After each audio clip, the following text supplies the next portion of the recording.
Hello, I'm Robert Miles. Welcome to this recording of the Alignment Newsletter podcast. This is newsletter number 87, What Might Happen as Deep Learning Scales Even Further, published on the 19th of February 2020 by Rohin Shah. Highlights. Link, Scaling Laws for Neural Language Models, by Jared Kaplan, Sam McCandlish et al., summarized by Nicholas. This paper empirically measures the effect of scaling model complexity, data, and computation on the cross-entropy loss for neural language models. A few results that I would highlight are: performance depends strongly on scale, weakly on model shape. Loss depends more strongly on the number of parameters, the size of the dataset, and the amount of compute used for training than on architecture hyperparameters. Smooth power laws. All three of these show power law relationships that don't flatten out even at the highest performance they reached. Sample efficiency. Larger models are more efficient than small models in both compute and data. For maximum computation efficiency, it's better to train large models and stop before convergence. There are lots of other interesting conclusions in the paper not included here. Section 1.1 provides a very nice one-page summary of these conclusions, which I'd recommend you read for more information. Nicholas's opinion. This paper makes me very optimistic about improvements in language modeling. The consistency of the power law implies that language models can continue to improve just by increasing data, compute, and model size. However, I would be wary of generalizing these findings to make any claims about AGI, or even other narrow fields of AI. As they note in the paper, it would be interesting to see if similar results hold in other domains, such as vision, audio processing, or reinforcement learning. Link, A Constructive Prediction of the Generalization Error Across Scales, by Jonathan S. Rosenfeld et al., summarized by Rohin. This earlier paper also explicitly studies the relationship of test error to various inputs, on language models and image classification. The previous paper studied only language models. The conclusions agree with the previous paper quite well. It finds that smooth power laws are very good predictors for the influence of dataset size and model capacity. It fixed the amount of compute and so did not investigate whether there was a power law for compute, as the previous paper did. Like the previous paper, it found that it basically doesn't matter whether the model size is increased by scaling the width or the depth of the network. Link, Zero and Deep Speed. New system optimizations enable training models with over 100 billion parameters, by Rangan Majumdar et al., summarized by Asya. This paper introduces Zero and Deep Speed, system optimizations that enable training significantly larger models than we have before. Data parallelism is a way of splitting data across multiple machines to increase training throughput. Instead of training a model sequentially on one dataset, the dataset is split and models are trained in parallel. Resulting gradients on every machine are combined centrally and then used for backpropagation. Previously, data parallelism approaches were memory constrained because the entire model still had to fit onto each GPU, which becomes infeasible for billion to trillion parameter models. Instead of replicating each model on each machine, Zero partitions each model across machines and shares states, resulting in a per-machine memory reduction that's linear with the number of machines. For example, splitting across 64 GPUs yields a 64 times memory reduction.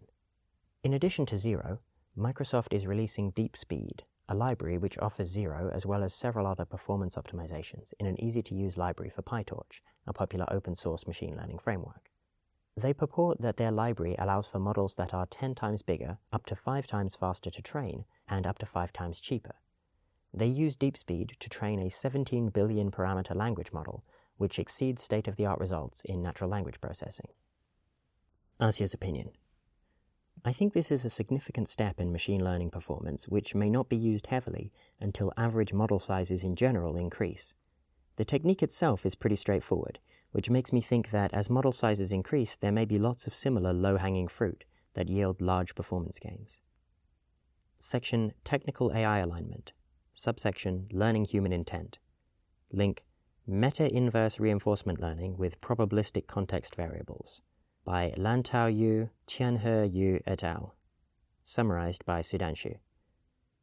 This work explores improving performance on multitask inverse reinforcement learning in a single-shot setting by extending adversarial inverse reinforcement learning, a link discussed in newsletter number 17, with latent context variables that condition the learned reward function.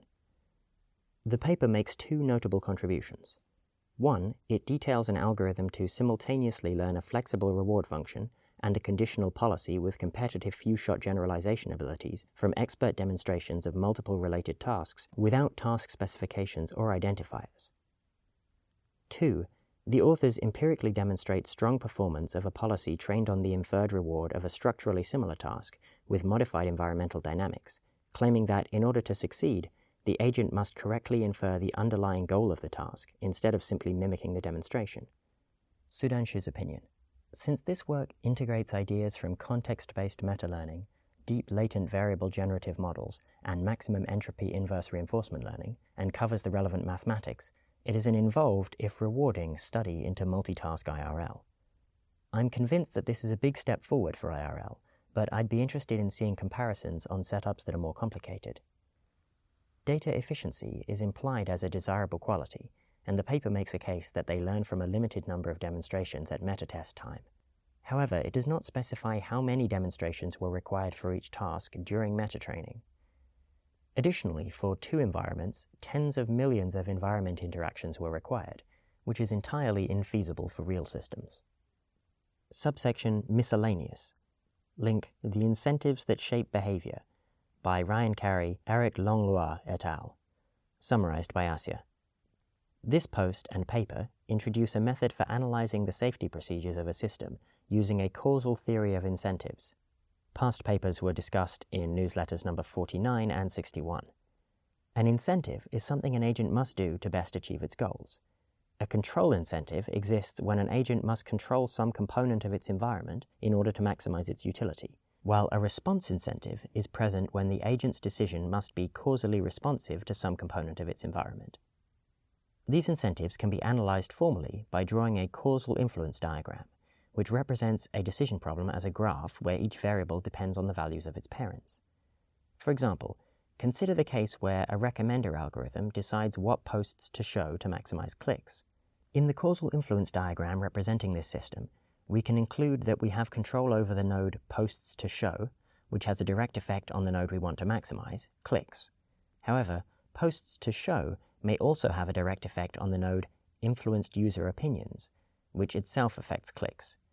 In the system as it stands, in addition to there being a desirable control incentive on clicks, there's also an undesirable control incentive on influenced user opinions, since they themselves influence clicks.